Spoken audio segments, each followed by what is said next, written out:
Kasus mobil dinas Sekretariat DPRD Jambi yang membawa wanita tanpa busana memasuki babak baru.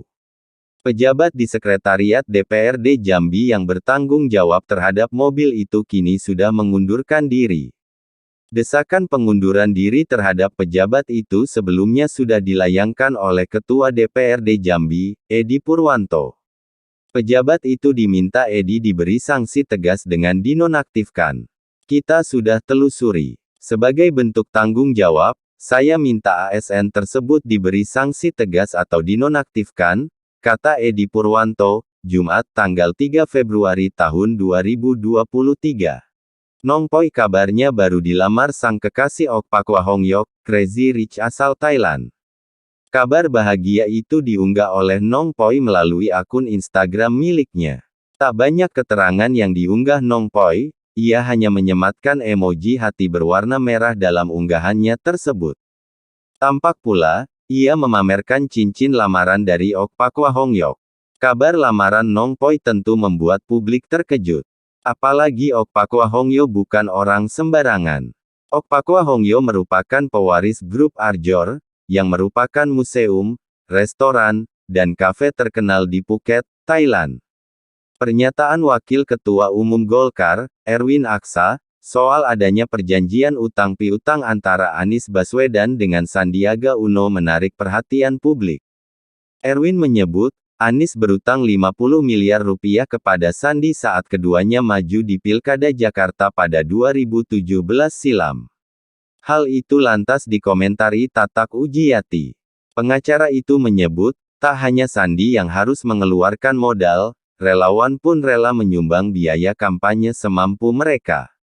Jangankan Pak Sandi sebagai kandidat, relawan saja rela kok dulu berkontribusi menyumbang biaya kampanye utek Anies Sandi. Seadanya, semampunya, tentu, tulisnya melalui akun media sosial Twitter, dikutip Senin tanggal 6 Februari tahun 2023. Keberadaan bahan bakar minyak BBM, yang diperjualbelikan bebas di wilayah perbatasan Pulau Sebatik, Kabupaten Nunukan cukup meresahkan para pengusaha. Keberadaan BBM negeri jiran di wilayah Sebatik disinyalir didatangkan secara ilegal dan diperjualbelikan lebih murah dibandingkan BBM asal Indonesia. Atas persoalan itu, sejumlah pengusaha minyak di Sebatik mendatangi kantor DPRD Nunukan untuk mengeluhkan persoalan tersebut. Mereka memprotes mudahnya BBM asal Malaysia masuk ke wilayah Sebatik dan berpotensi mengancam eksistensi APMS di pulau yang berbatasan langsung dengan Malaysia ini. Juru bicara Kementerian Kesehatan Kemenkes Muhammad Syahril mengonfirmasi adanya penambahan kasus baru gagal ginjal acute kidney injury (AKI), 1 kasus konfirmasi dan 1 kasus suspek. Kasus baru ini dikonfirmasi setelah tidak adanya kasus baru sejak awal Desember tahun 2022. Dengan dilaporkannya tambahan kasus baru gagal ginjal, hingga tanggal 5 Februari tahun 2023 tercatat 326 kasus gagal ginjal dan 1 suspek yang tersebar di 27 provinsi di Indonesia. Penambahan kasus tercatat pada tahun ini, 1 kasus konfirmasi GGAPA dan 1 kasus suspek, ujar Syahril dalam keterangan resmi, Senin, tanggal 6 Februari tahun 2023. Situs Gunung Padang diperkirakan pertama ditemukan oleh penjajah Belanda pada awal abad ke-20. Mereka terpesona oleh ukuran besar dari lingkungan batu kuno di situs gunung yang terletak di Provinsi Jawa Barat. Di kawasan situs Gunung Padang, terdapat sisa-sisa kompleks bangunan dan monumen berbatu yang sangat besar.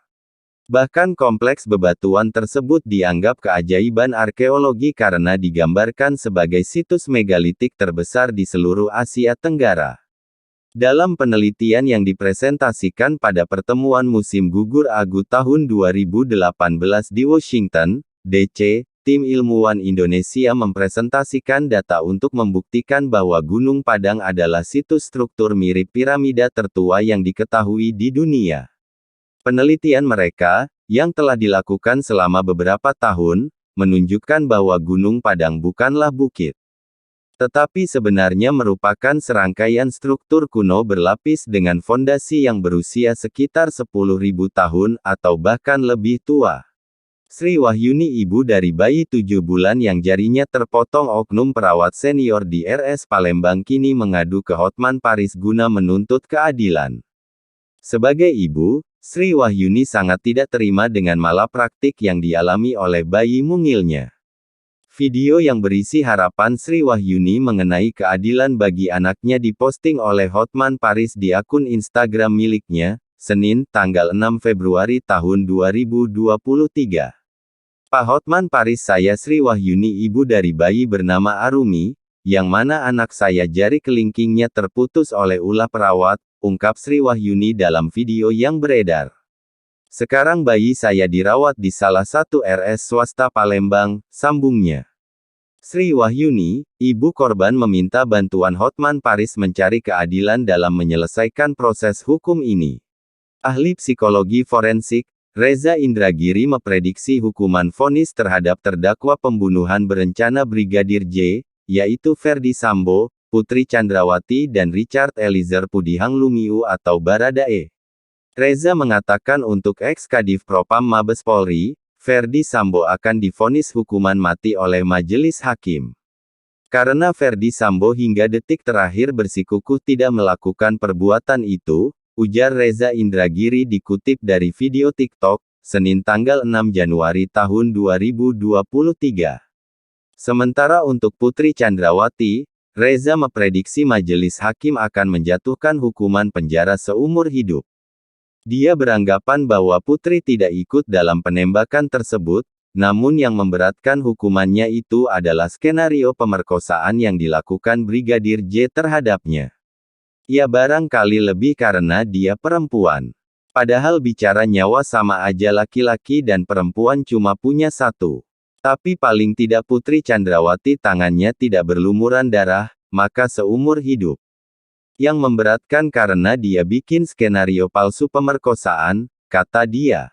Menpora Zainuddin Amali mengatakan Indonesia mendapat pengecualian dari FIFA untuk menggelar upacara pembukaan dan penutupan Piala Dunia U20 2023, 20 Mei-11 Juni mendatang. Menpora mendapatkan Piala Dunia U20 di negara-negara sebelumnya tidak pernah diisi upacara pembukaan dan penutupan.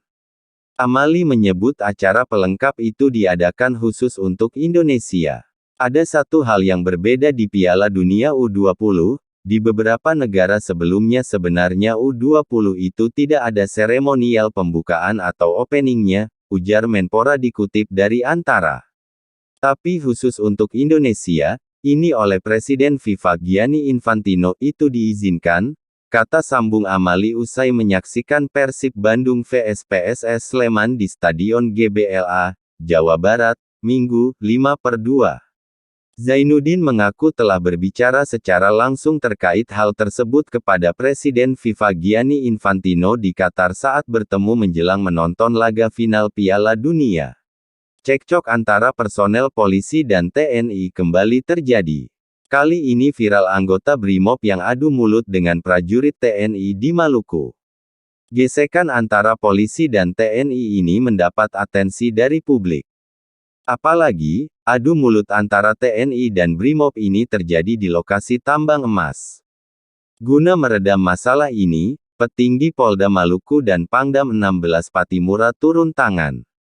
Bagaimana akhir dari kejadian adu mulut antara Brimob dan TNI setelah petinggi kedua institusi turun tangan? Video seorang anggota Brimob terdengar membentak prajurit TNI Serka Marjan yang merupakan Babinsa dari Koramil tahun 1506-04 Wayapo viral di media sosial.